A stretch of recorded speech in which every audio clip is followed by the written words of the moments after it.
이 마지막 시대에는 하나님이 진정한 기독교인과 또한 이 껍데기 기독교인들을 가르고 분별하는 시대다. 그래서 이 마지막 시대에는 하나님의 그 은혜로 말미암아 구원받은 진정한 백성, 진정한 성도들이 이 분명한 구원의 의식과 이 성도의 자세를 가지고 신앙생활해야 합니다. 그럼 두 가지로 볼 수 있어요. 그들의 특징과 그들의 자세를 두 가지로 보는데, 첫째, 복음에 대한 자세, 복음에 대해서 그들이 어떠한 자세를 갖고 있는가를 보면서 그들이 진정한 기독교인인가 아닌가를 우리가 판단해 볼 수도 있습니다. 두 번째로는 예수님에 대한 자세, 예수님이 유일한 메시아인가, 혹은 예수님 외에 다른 것이 더 필요한가, 구원을 위해서는 예수님만 있으면 되는가, 아니면 예수님을 믿어서 그거 갖고는 안 된다라든지, 예수님 앞에서 그들의 자세가 어떠한지를 보면서 우리는 진정한 성도인가 아닌가를 분별할 수도 있습니다. 우리 이 시대에 수많은 잘못된 신학과 이단들은 예수님을 부분으로 놓고 예수님이 유일한 구세주라고 말하지 못하고 있습니다. 또 예수님을 인간적인 어떤 성자나 또 예수님이 하나의 평화의 그런 어떤 인물이라든지 이렇게만 보지 구원자로 보는 경향이 없다는 거예요. 그런데 이 예수님 앞에서 우리 모든 성도들의 자세는 분명해야 돼요. 예수님은 유일한 구세주이시며 또한 그분은 하나님이시다. 이러한 자세, 이러한 신앙 고백이 분명해야 될 줄 믿습니다. 예수님이 하나님이시며 주님이시며 그리스도 구원자이심을 고백합니까? 그렇다면 그들이 진짜 성도이고 알곡입니다. 그들이 주님이 마지막 찾으시는 이 시대의 진정한 성도들이 될 것입니다. 그 외에 다른 어떤 행위, 다른 어떤 조건, 다른 어떤 사람들을 예수님 그 비슷한 역할, 예수님의 높이, 또 예수님의 신성, 이런 부분에 가까이 가게 하거나 그런 방식으로 신앙을 고백하고 그것을 주장하고 있다면 그들은 가짜입니다. 이렇게 우리가 이 마지막 시대에 이 복음에 대한 자세, 또 이 신앙에 대한 자세, 예수님 앞에서 예수님에 대한 이 신앙 고백, 이것이 어떠한가를 보고 우리는 알 수가 있습니다. 그렇기 때문에 오늘 이 바울이 이 본문을 통해 말하기를 주 예수님을 증거하는 것을 부끄러워하지 말아라. 또한 예수님 때문에 복음 전하다가 감옥에 갇힌 나를 부끄러워하지 말아라. 이렇게 얘기를 합니다. 왜냐하면 바울에게 있어서 예수님은 그 인생의 전부이며 그 인생의 가장 가치 있는 분이시며 또 그 인생을 바꿔놓은 하나님이시기 때문에, 그렇게 고백하고 있기 때문에 교회들에게 말해주기를 부끄러워하지 말라고 얘기를 해줍니다. 그러므로 이제 우리는 예수님을 부끄러워하지 말고 예수님을 자랑합시다. 아멘. 예수님을 자랑하고 예수님을 높이는 그분이 진짜 성도입니다. 아멘. 그러면 이제 우리가 오늘날 진짜 기독교인이기 때문에 가져야 할 특징, 바른 자세가 무엇인가? 첫째는 우리는 예수님을 부끄러워하지 말아야 한다라는 겁니다. 여러분, 반대로 얘기하면 우리는 예수님을 자랑해야 돼요. 예수님만을 높여야 돼요. 할렐루야. 많은 사람들이 인생을 살면서 이 가난을 부끄러워하고 또 때로는 자기의 외모를 부끄러워하고 또 학력을 부끄러워하고, 이 부끄러워하는 게 너무 많아요. 그러나 여러분, 우리는 예수님을 가졌으면 부끄러워할 것이 없습니다. 예수님을 믿고 구원받은 사람은 이 세상에서 전혀 부족한 것이 없습니다. 예수님이 우리를 가장 귀하게 여기시기 때문에 이 세상에서 우리가 신분적으로나 또 학력적으로나 어떤 빈부의 차이에 의해서도 우리는 전혀 부끄러워할 이유가 없습니다. 많은 사람들이 마음의 상처를 받고 또 마음의 병이 드는 이유 중에 하나는 비교하고 열등하고 차별의식을 갖고 이러한 것들의 원인이 되는 경우가 많아요. 다른 이에 비해서, 이웃에 비해서, 누구에 비해서 못하고 또 연약하고 모자라고 부족하다고 느낄 때 그 결핍의식이 사람의 마음을 힘들게 할 때가 있습니다. 그런데 우리는 그러할 필요가 없어요. 우리가 성령 받았으면 성공한 인생입니다. 여러분, 세상의 소유물은 잠시 잠깐 있다가 다 없어지는 것들이에요. 여러분, 이 세상에서 돈으로도 환산할 수 없는 가장 위대한 가치는 성령님이에요. 예수님을 통해 받은 그 성령의 선물, 이거는 세상 그 어떤 금은 보화보다 위대합니다.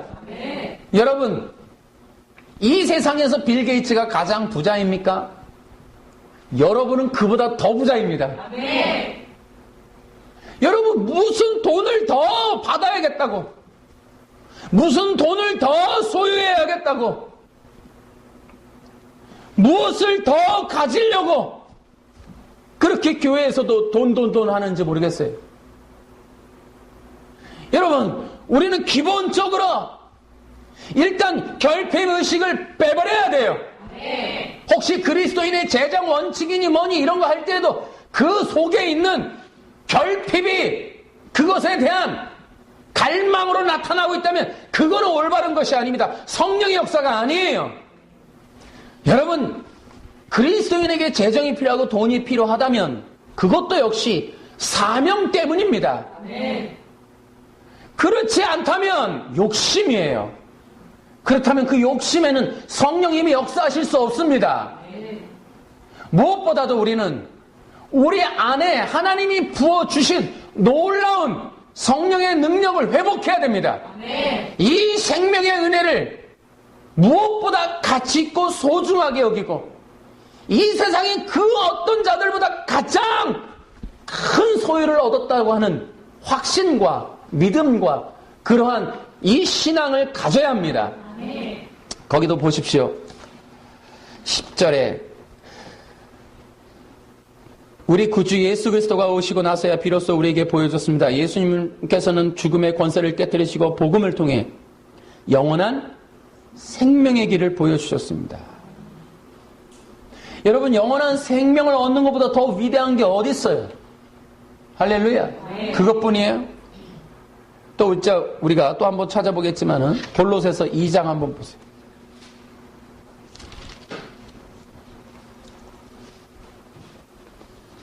2장 2절에 나는 그들이 그리스도를 깨달아 믿음이 강하여지고 더 풍성해지며 사랑으로 하나 되기를 진정으로 바라고 있습니다. 여러분이 하나님의 놀랍고 비밀스러운 진리 즉 그리스도 그분 자신을 완전히 알게 되기를 내가 얼마나 바라는지 알아주십시오. 왜냐하면 3절 시작. 그리스도 그분 안에는 모든 지혜와 지식의 보물이 감추어져 있습니다. 아멘. 아멘. 예수님을 소유하십시오. 아멘. 그 안에 모든 게 다 들어있습니다. 아멘. 저는 이 마지막 시대에 진짜 성도는 예수님으로 충분하신 분들이라고 봐요. 아멘. 정말 예수님이 능력이 되고 예수님이 소유가 되고 예수님이 자랑이 되시는 그분들, 그런 분들이 소망이 되고 또 그리워집니다. 정말 네트워크를 가지고 싶은 사람 중에 하나는 예수님으로 사는 사람이에요. 예수님을 열망하고 갈망하며 그리워하며 예수님의 이름만으로 이 세상을 이겨나가고 있는 그분이 갈망이 됩니다. 아멘. 아멘. 오늘날 하나님이 찾으시는 분이 바로 그런 분이 아닌가 싶어요. 여러분, 많은 사람들은 지식을 자랑하고 또 직함을 자랑해요. 내가 누구다. 또 내가 뭘 가졌다. 내가 어디에 산다. 그것뿐이 기독교인은요. 나 무슨 교파에 있다. 무슨 교단에 있다. 내가 무슨 교회, 큰 교회 다닌다. 또 내가 뭘 알고 있다. 뭘 배웠다. 내가 무슨 코스를 했다. 이런 것들이 자랑이 되는 경우도 있습니다. 이 모든 게 인본입니다. 그리스도인에게 유일한 자랑은 예수님이에요. 그런 것들은 다 부분적인 거에 불과해요. 여러분, 세상의 것을 자랑합니까? 어리석습니다. 하나님 앞에서 한낱 안개와 같이 사라질 때도 있습니다. 허무한 거예요.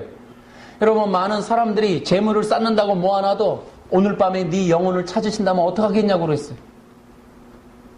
허망한 겁니다. 이 세상에 유일한 능력의 원천은 예수님이에요.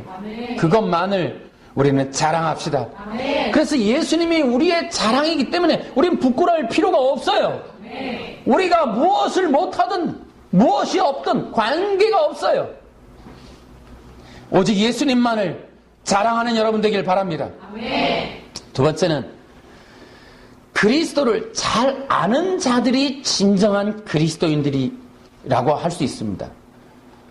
오늘날에 많은 지식이 있어요. 많은 것들을 배워요. 그런데 진짜 기독교인은 어떤 사람이냐? 그리스도를 아는 사람입니다. 12절 내가 복음 전하는 일 때문에 고난을 받지만 이에 대해 조금도 부끄러워하지 않습니다. 그것은 내가 지금까지 믿어온 한 분. 시작. 예수 그리스도를 잘 알고 있기 때문입니다. 다시 고줄 시작. 예수 그리스도를 잘 알고 있기 때문입니다. 아멘. 아멘.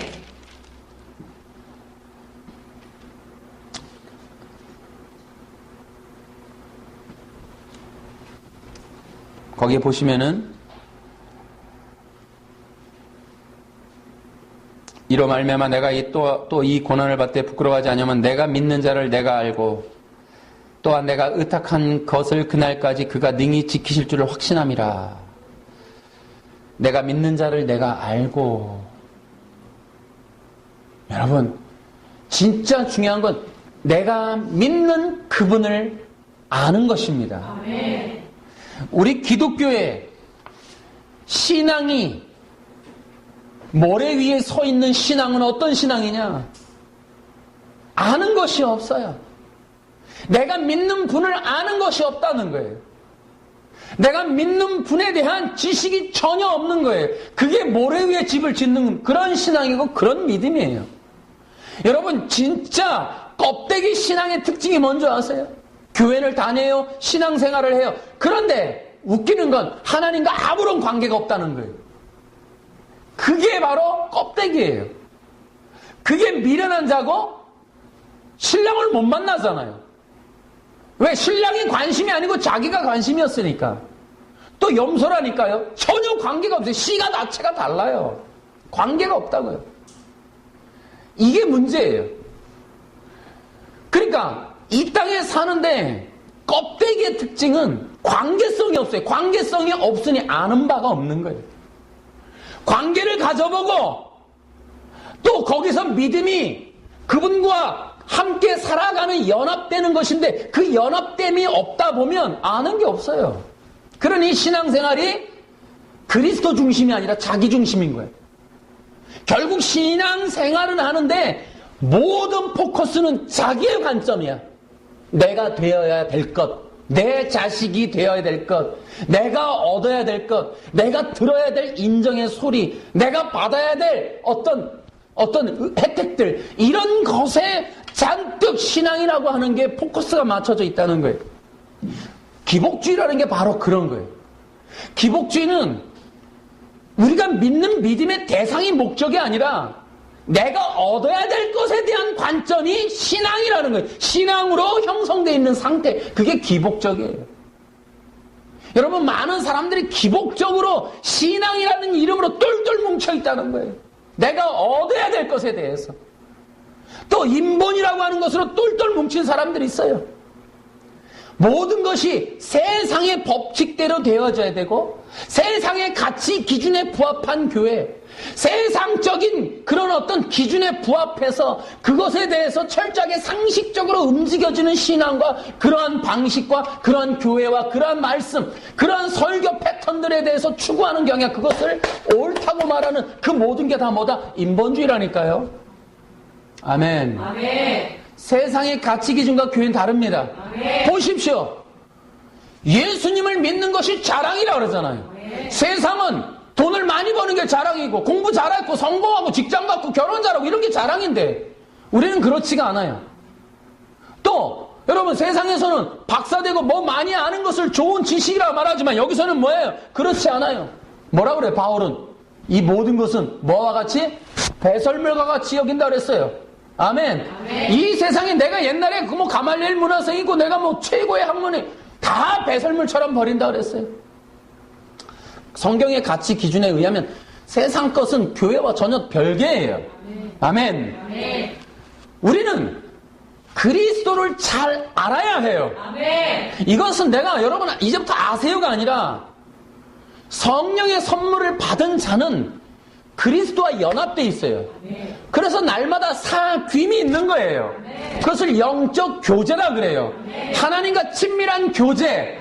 그래서 날마다 성령님과의 친밀한 교제 이런 말이 있잖아요. 성령님과의 친밀한 교제를 통하여 하나님과 더 깊은 알매 관계로 들어가는 거야. 그래서 내가 믿는 그분의 믿음의 대상을 보다 분명히 이해하게 되는 것. 할렐루야. 그분의 사랑, 그분의 은혜, 그분의 희생, 그분의 헌신, 그분의 대속의 그러한 깊은 은혜들 이런 것들을 더 깊이 알아가고 또 하나님의 마음, 하나님의 성품, 하나님의 뜻 이런 것들을 더 이해해 갈 수 있는 패턴 그러한 것들을 영적으로 점점 알아가면서 자라가는 것. 할렐루야. 히브리서에 가면 멜기세덱을 모르니 니네들은 아직도 도의 초보에 머물러 있다. 어린아이 신앙이다. 젖먹이밖에 안 되는구나 라고 얘기를 한다고. 알미 부족한 거예요. 어떤 알미냐? 복음에 관련된 진리를 말해요. 아멘. 성경의 이야기는 예수님에 대한 이야기입니다. 여러분 재미난 거예요. 많은 설교가 있고 많은 어떤 가르침이 있지만은 여러분 성경이라고 하는 게 나중에 성경의 구성의 원리에 대해서 또 우리가 한번 말씀 나누는 시간이 있겠는데 제가 늘 얘기하지만 성경은 독특한 책이에요. 성경이라고 하는 것은 누가 볼 때에도 이것은 고대 근동지방에 있었던 어떤 이스라엘이라고 하는 한 민족을 바탕으로 그들의 종교, 문화, 사상을 담고 있어요. 그것을 기반으로 쓰여졌어요. 이스라엘인들의 역사와 같은 이야기예요. 왕조 이야기.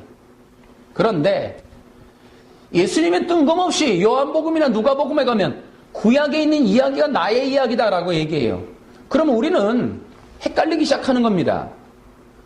이 구약의 성경, 신약의 성경의 내용이 예수님의 이야기라는 거예요. 분명 고대 히브리 민족들의 이야기인데 그러니 고대 히브리인들의 이야기인 1차적인 내러티브 그것이 전부가 아니라는 거예요. 이 성경의 이야기는. 그래서 성경이 담고 있는 그 신학적인 게 있다는 거예요. 이것은 춘향전이나 혹은 우리가 삼국유사와 같은 어떤 내러티브에 있는 이야기 그 이상의 뭔가가 있다는 거예요. 이 성경에는. 할렐루야. 꼭 이것을 이해할 수 있기를 바랍니다. 정말. 그래서 제가 이렇게 보면은 이제 어떻게 CBS나 CTS나 이렇게 보면은 구약에 대한 이야기나 사도행전이나 이런 걸 또 예수님의 이야기도 1차적인 내러티브 설명하는데 시간을 소모하는 경우가 많아요. 다윗의 이야기는 다윗의 이야기가 전부가 아니에요. 하나님이 이스라엘을 어떻게 구원하시는가에 관련된 이야기이죠. 이스라엘의 국가적인 이야기를 넘어 하나님이 인간을, 하나님이 당신의 백성들을 어떻게 구원하시는가에 관련된 이야기예요. 그걸 구속사라 하지요. 그러나 그건 너머에 또 뭔가가 있는 거예요. 하나님의 구원의 역사가 펼쳐지는 그 이야기이기도 하지만 또 1차적으로는 이스라엘의 얘기지만 그러나 하나님의 구속사의 얘기지만 그러나 그 안에는 메시아의 이야기예요. 예수님의 이야기란 말이에요. 온통 예수님의. 여러분, 구약의 제사를 우리는 어떻게 볼까요? 레위기를 어떻게 볼까요? 간단합니다. 레위기는 예수님의 복음입니다. 예수님의 복음의 모형이 레위기예요. 우리는 그렇게 이 구약의 역사 속에 있는 놀라운 메시아 언약의 성취의 이야기, 약속된 메시아가 와서 어떻게 인류의 구원을 완성하시고 그분이 또한 마지막 날 우리의 모든 인류의 구원의 완성을 어떻게 이루실지에 관련된 그 이야기가 성경입니다. 단순히 1차적인 내러티브만을 주목하는 건 부족한 거예요. 그래서 우리는 이 마지막 시대, 제가 늘 얘기하지만 성경 해석에 결단할 때가 왔다. 이제 성경 해석 설교에 극단적인 이 결단을 좀 해야겠다. 우리가 이전에 1차적인 내러티브에서 교훈 얻어내기. 여러분, 다윗이 그렇게 밧세바를 범하는 그런 일들을 보면서 우리는 첫째, 다윗처럼 한가한 시간을 보내지 말아야 합니다. 둘째, 그렇게 범죄할 장소에 가까이 가지 말아야 합니다. 셋째, 우리는 아름다운 여인을 보면 도망가야 합니다. 뭐 이런 방식의 내러티브 이야기를 하는 것이 전부는 아니에요. 우리는 그것들을 좀 벗어날 필요가 있다는 거예요. 사탄이도 좀 넣으세요, 좀. 사탄의 얘기도 좀. 이제 우리는 좀 더 이 구속사적이면서 이 메시아의 언약에 관련된 해석을 좀 할 필요가 있다는 거예요. 단순히 너무 거의 삼손이랑도 비슷해. 또 보면 삼손 들릴라 얘기 또 설교하시는 거 어떤 부분 들어보니까 여러분 왜 들릴라랑 가까이 있습니까? 왜 그 여인과 함께 한 방에 있습니까? 뭐 이렇게 이제 그런 거 내러티브 하지 말라는 거예요. 뭐 물론 죄에 대한 이야기를 하기 위해서는 또 필요하겠지만은 그것이 전부는 아닙니다. 자, 제가 지금 얘기하는 게 그리스도를 아는 것이 진정한 그리스도인 자세라 했습니다. 여러분, 우리가 단순히 성경을 1차적인 내러티브만을 이해하면 예수님을 제대로 알 수가 없어요.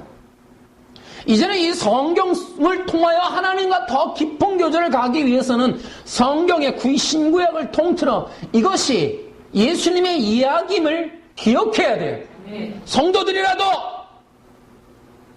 할 수 있습니다. 종교개혁이 뭡니까? 중세시대 때 이 일반인들은 전혀 성경을 볼 수도 제대로 된 설교를 들을 수도 없는 시대였어요. 여러분, 종교개혁은 성경의 개혁입니다. 성경 해석의 개혁이고 또 성경이 세계로 반포되는 개혁이었어요. 로마 가톨릭의 억압에 있어서 마틴 루터가 독일어로 번역하고 존 위클리프의 영어 성경을 번역하고 그래서 성경 번역을 통해 하나님은 교회를 갱신하는 일을 하셨다는 거예요. 최근에 존 위클리프 번역위원회 성경 번역을 전 세계적으로 또 그 영어 성경을 번역한다는 일도 바람직하다고 봐요, 저는. 어쨌든 그러한 성경을 번역해서 올바른 성경을 계속 나눠주는 일. 그럼 오늘날엔 뭐예요? 성경이 이미 반포돼서 얼마나 우리나라 같은 경우는 얼마나 은혜예요, 우리 대한민국. 이게 또 한글이라는 것이 있어가지고 얼마나 자유로운지. 우리말 성경, 새 번역 성경, 쉬운 성경 얼마나 쉬워요, 진짜 쉬워요. 영어 성경에다가 개혁 성경에 또 개개혁 성경에 개개개혁 성경에 시중에 가면 성경이 널렸어요. 그럼 문제는 뭡니까? 이 진리가 열리지 않는다는 거예요. 성경은 있는데 이 성경에 담겨있는 그리스도의 보화를 캐내는데 어려워한다는 겁니다. 그러남에도 불구하고 지금 신학적으로 많이 발달하고 그래서 이제 많이 얘기들 하고 오래됐어요. 그래서 우리는 이런 걸 오픈해줘야 돼. 여러분, 성경은 예수님 얘기예요. 그리스도에 관련된 이야기란 말이야. 그래서 모든 성경 66권 전체가 예수님의 상징이고 예수님의 모형이고 예수님의 이야기다. 할렐루야. 6월절이 뭐예요? 예수님을 통해서 인류가 구원받는 모형이고 절기잖아요. 홍해를 고린도전서 10장인가 바울은 어떻게 세례로 풀잖아요. 얼마나 만나의 매출하게 사건을 예수님이 요한복음에서 뭐라 그래요? 그것은 내가 생명의 양식을 나눠주는 모형으로 일으켰던 일이다. 너희가 만나 메추라기 먹었니? 내가 했다. 이런 얘기 아닙니까 그게? 예수님이 했다는 거 아니에요? 예수님이 누구라고? 하나님이라고. 이스라엘 백성들이 믿고 따랐던 여호와, 그분이 누구라고? 예수님이시라고. 할렐루야. 그러니 이 제자들이 둘 중에 하나 충격 먹든지 팔아버리든지, 충격 먹든지 팔아버리든지. 왜요? 쇼킹하다. 진짜로 믿는 사람이 있는 반면에 뭐라 그래야 돼? 큰일 났다. 큰일 났다. 이러면은 신성모독으로 가실 수가 있다. 걱정하는 거예요. 근데 제자들이 대부분이 긴가민가 하는 거죠. 이분이 도대체 뭔 말을 하시는 거야? 근데 우리는 지금 분명하게 알아야 돼. 구약에서 만나 매출하게 내렸던 그분이 누구라고요? 예수님이시라고. 아멘. 할렐루야. 아멘. 그 비밀이 우리 기독교인이 가지고 있는 비밀이에요. 그게 우리의 자랑이라니까요. 우리가 말할 수 있는 특권이 바로 구약의 여호와가 이 신약의 예수님이라는 거예요. 할렐루야. 이 기쁨의 복음 선포가 우리의 특권입니다. 왜 이런 얘기를, 신천지가 예수님이 하나님이라는 얘기를 그거를 가린다잖아요. 우리가 알아야 될 예수님에 관련된 진리가 그겁니다. 그리스도, 곧 구약에 예언된 메시아의 그 특징이, 메시아는 어떤 분이야? 죄가 없는 인간으로 오신 하나님. 죄가 없는 인간으로 오신 하나님. 약해. 죄가 없는 인간으로 오신 하나님. 약해. 죄가 없는 인간으로 오신 하나님. 그분이 누구라고요? 예수님. 할렐루야. 그분이 예수님이에요. 우리가 그분을 그렇게 신앙 고백하고 있는 겁니다. 그래서 예수님만 믿으면 구원 받습니다. 거기 보세요. 본문에 9절 시작. 하나님께서는 우리를 구원해 주시고 그분의 거룩한 백성으로 삼으셨습니다. 이것은 우리가 무언가 큰 일을 해서가 아니라 그분이 원하셔서 그분의 은혜로 된 것입니다. 그 은혜는 세상이 시작되기 전에 예수 그리스도를 통해 우리에게 이미 주어졌습니다. 아멘. 할렐루야. 우리가 무슨 큰일을 해서가 아니라 그분의 은혜로 우리가 구원받아 하나님의 백성 됐다는 거예요. 그 은혜가 이 세상이 시작되기도 전에 예수 그리스도를 통해서 이미 우리에게 주어졌대요. 이 비밀을 놓치지 마세요. 이 비밀을 양보하지 마세요. 우리는 창세 전에 이미 예수님을 통해 하나님의 백성으로 작정된 자들이에요.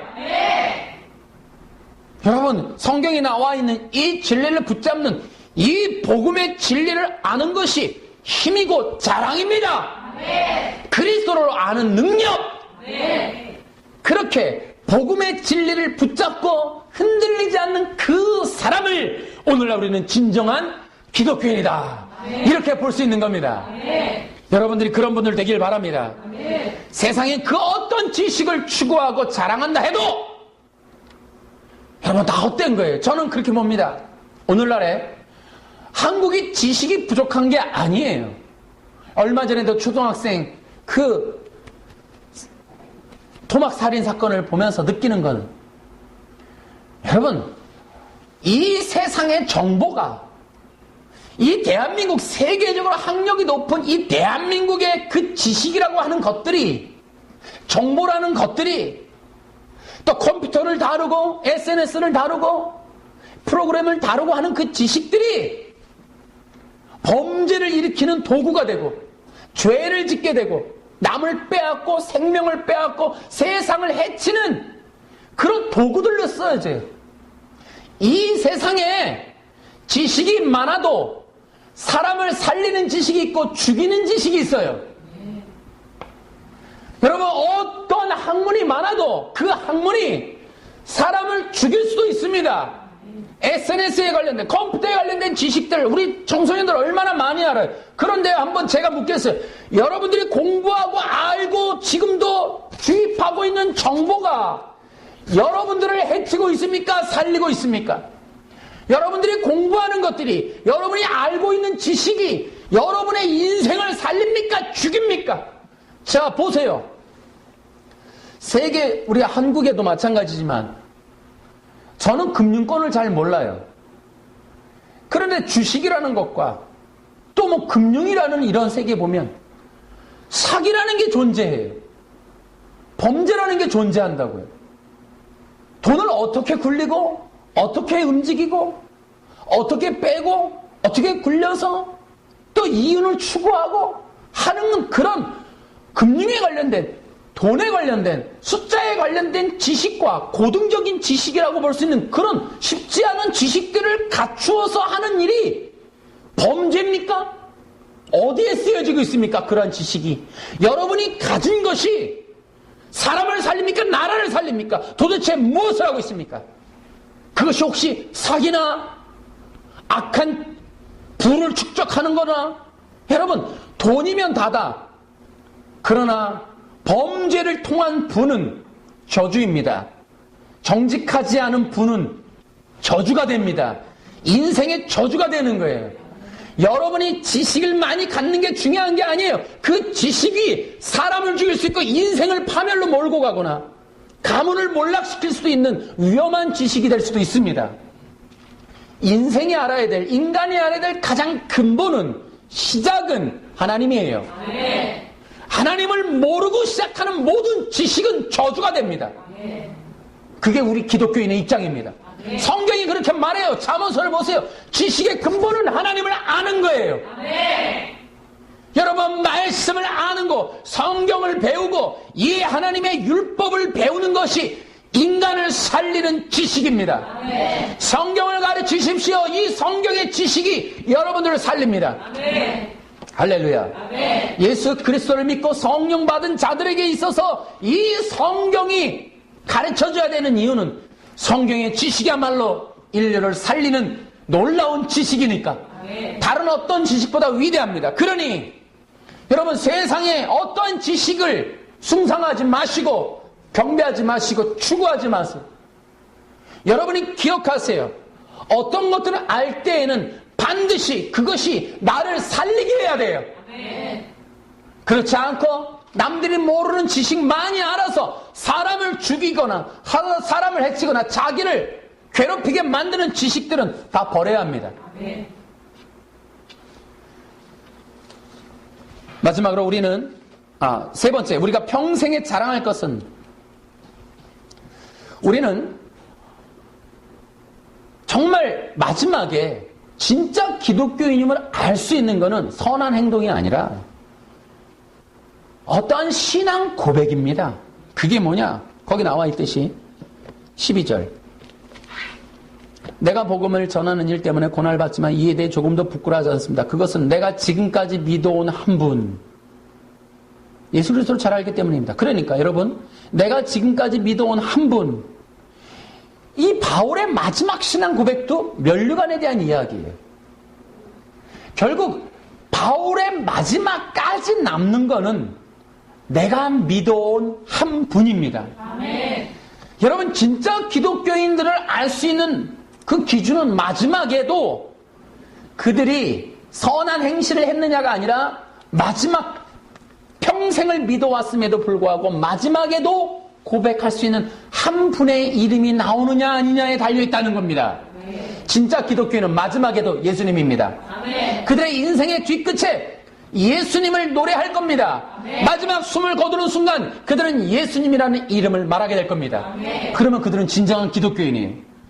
평생에도 믿어오고 있는 단 한 분이 있겠지만 마지막에도 내가 평생 믿어왔던 한 분이라고 고백하게 되는 그 사람이 진정한 기독교인입니다. 이 땅에는 저는 이런 얘기를 하고 싶습니다. 대한민국의 노년은 안녕하십니까? 수많은 사람들의 인생은 지금 안녕한 길로 가고 있습니까? 많은 사람들이 하루가 똑같다고 생각하지만 시간은 흘러가고 있습니다. 저는 우리 모두에게 축복해 줍니다. 여러분의 노년은 예수님을 믿고 받아들이길 바랍니다. 네. 여러분의 노년은 예수님 때문에 풍성해지길 바랍니다. 네. 여러분이 예수님을 믿어 온다면, 예수님을 믿고 계시고 여러분이 나이를 먹고 계시다면 여러분의 노년은 예수님 때문에 빛나게 될 겁니다. 네. 여러분은 우리의 인생에 가장 넘치는 축복이 되려고 하면, 풍성한 인생이 되려고 하면은 예수님 믿어야 돼요. 네. 여러분, 우리가 자랑해야 될 것은 내가 지금까지 믿어오고 있는 한 분, 또한 앞으로도 믿어가야 될 유일한 분, 마지막 인생 끝에 평생 내가 믿어왔던 단 한 분, 그분 때문에 나는 살아왔습니다. 네. 그분이 예수 그리스도이십니다. 네. 이렇게 말할 수 있는 여러분 되길 바랍니다. 네. 저는 대한민국의 모든 사람들이, 특별히 대한민국의 노년 10년은 병원에서 지낸다 그래요. 안타깝습니다. 많은 사람들이 정말 노년에 할 일이 없는 사람들이 너무 많아요. 나이 좀만 들면, 예를 들어 우리나라는 좀 직장 문제가 불안정해서 일찍 퇴직하는 분들이 있는데, 여러분, 저는 이렇게 말해주고 싶습니다. 예수님을 믿고 있는 사람에게는 퇴직이 없습니다. 네. 예수님을 믿고 살아가는 사람들에게는 영원한 직장이 있습니다. 네. 예배자. 네. 할렐루야. 네. 예배드리는 것은 위대한 소명이며 사명입니다. 네. 우리가 예수님을 믿는 삶으로 대한민국이 예수님을 믿는 생명의 삶이 넘치기를 바랍니다. 네.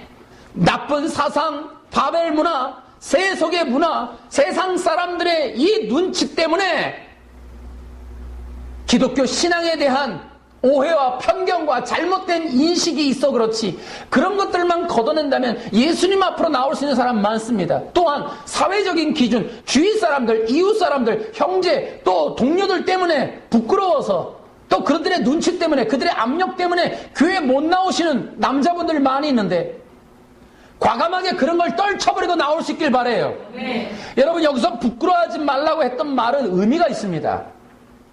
당대에 여러분, 예수님의 인식이 풍성할 때가 아니에요. 우상이 가득했던 당시입니다. 우상이 기본적으로 도시를 덮고 있고 문명을 덮고 있던 시대예요. 그때 예수님을 믿는다는 건 쉽게 얘기하면 왕따 되는 길이에요. 사회적으로는 정말 부끄러움과 창피를 당하는 길이고 모욕과 조롱을 당하는 길이에요. 그런데 그 당시에, 그래서 예수님을 믿는 성도들에게 세상에서 부끄러워하지 말라고 말하는 거예요. 오늘날 우리에게도 마찬가지. 지금이 대한민국이 성수기 같지만은 신앙의 성수기는 아닙니다. 기독교 신앙의 퇴색입니다.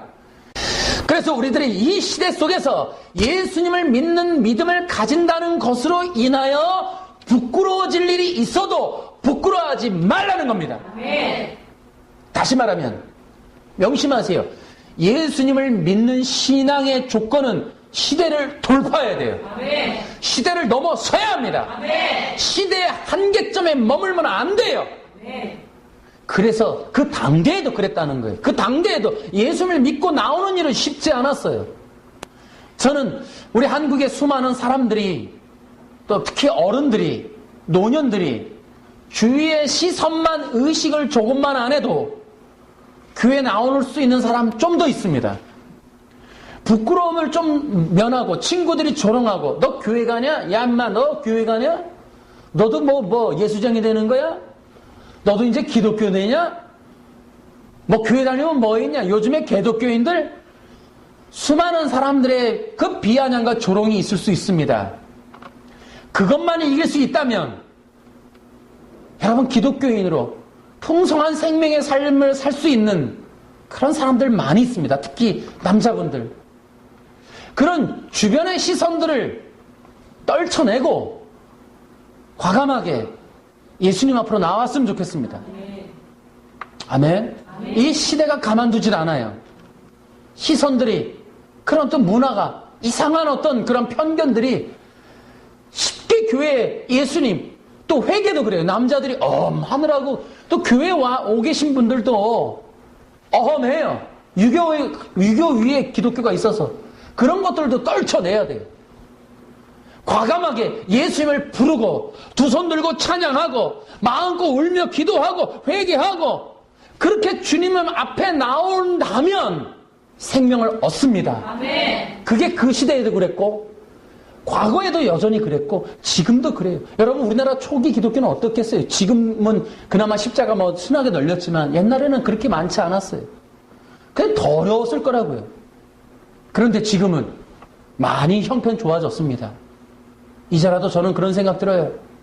대한민국을 볼 때마다 많은 불신자를 보고 노년을 보고 또 많은 사람들의 그 불신자들의 삶의 아픔을 보면서 느끼는 게 과감하게 예수님 앞으로 나왔으면 좋겠다. 그런 생각을 하게 됩니다. 여러분 저는 마지막으로 이렇게 이야기합니다. 복음의 목숨을 거는 사람들이 진정한 기독교인이다. 그래서 아까도 얘기했지만은 여러분 복음을 전하십시오. 이 복음을 전하는 길이야말로 위대한 길입니다. 여러분 복음을 전하는 건 특별한 일이고 특별한 직업이고 특별한 소명입니다. 예수님의 이름을 남에게 말할 수 있는 것 아직은 대한민국에 법적으로 제한이 안 돼 있기 때문에 말할 수 있어요. 군대에서는 어렵다 그러는데 이게 이제 앞으로 사회적으로 될 일이 생겨요. 주변 사람들한테 예수님 얘기하면 바로 잡혀갈 수도 있습니다. 지금 해야 합니다. 예수님의 이야기를 하십시오. 거기 나옵니다. 8절 밑에 보면은 오히려 복음을 위해 함께 고난을 받으십시오. 12절 내가 복음을 전하는 일 때문에 고난을 받지만 복음을 전하는 일에는 고난이 따를 수 있습니다. 그러니 그 복음의 목숨을 걸고 고난에 참여합시다. 고난을 당한다고 해도 어려움을 당한다고 해도 참아내는 그들이 진정한 기독교인이다. 여러분 왜 우리가 그분을 믿어야 됩니까? 그분은 하나님이십니다. 또한 우리는 그분을 통해서 영원한 생명을 얻습니다. 그 예수님이 우리의 하나님이시며 우리의 생명의 구원자 되십니다. 또한 기억하십시오. 왜 우리가 예수님을 믿어야 되는지 거기 나옵니다. 8절 9절 하나님께서는 우리를 구원해 주시고 그분의 거룩한 백성으로 삼아 주셨습니다. 누구를 통해? 예수 그리스도를 통해서. 우리가 예수님을 믿고 또 평생 그분만을 알아야 되는 이유는 우리가 하나님의 백성이 되도록 만들어준 분이 예수님이에요. 여러분 왜 내가 하나님의 백성이 되는 걸 강조하느냐?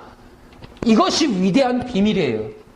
예수님을 아는 것은 예수님을 믿는 것은 하나님의 손안에 잡히는 거예요. 하나님은 우리를 당신의 백성 만들어 인도, 보호, 공급해 주시기를 원하십니다. 여러분 하나님의 자녀가 된다고 하는 하나님의 백성이 된다고 하는 특징이 뭐냐? 특권이 뭐냐? 우리는 돈을 버는 것이 아니라 공급을 받습니다. 우리가 두려워하는 것이 아니라 우리를 돌봐 주십니다. 우리 인생 어디로 가야 될지 모를 때 우리를 밝은 길로, 생명의 길로, 성공의 길로, 행복의 길로 인도하여 주십니다. 그분이 우리 하나님이세요. 그 하나님의 백성이 되는 놀라운 특권이 바로 예수님을 믿을 때 얻어집니다. 이제 우리는 결론에 다다랐습니다. 우리는 우리가 진정한 기독교인임을 자랑해야 합니다. 그러한 특징들을 앞서 얘기한 대로 우리는 예수 그리스도 앞에 서서 우리의 자신을 증명해내야 합니다. 무엇보다도 진정한 기독교인은 예수님의 이름에 목숨을 걸고 예수님의 목숨 그 이름에 인생을 겁니다. 그래서 우리 인생 끝에도 오직 예수, 오직 예수. 우리 한 번 더 크게 오직 예수. 우리 같이 한 번 해요. 오직 예수. 시작. 오직 예수. 우리 두 손 높이 들고 오직 예수. 더 크게. 오직 예수. 우리 인생의 주인이 누구? 오직 예수. 우리 인생의 자랑이 누구? 오직 예수. 우리가 평생 믿어야 될 이름이 누구? 오직 예수. 우리가 마지막 날라도 우리가 자랑해야 될 유일한 이름 누구? 오직 예수. 온 세상의 생명의 길로 나오게 하게 하여 우리가 전해야 될 이름이 누구? 오직 예수. 모든 인류가 모든 인간이 하나님 앞에 이를 수 있는 유일한 이름은 누구? 오직 예수. 우리를 생명에 이르게 할 유일한 이름은 누구?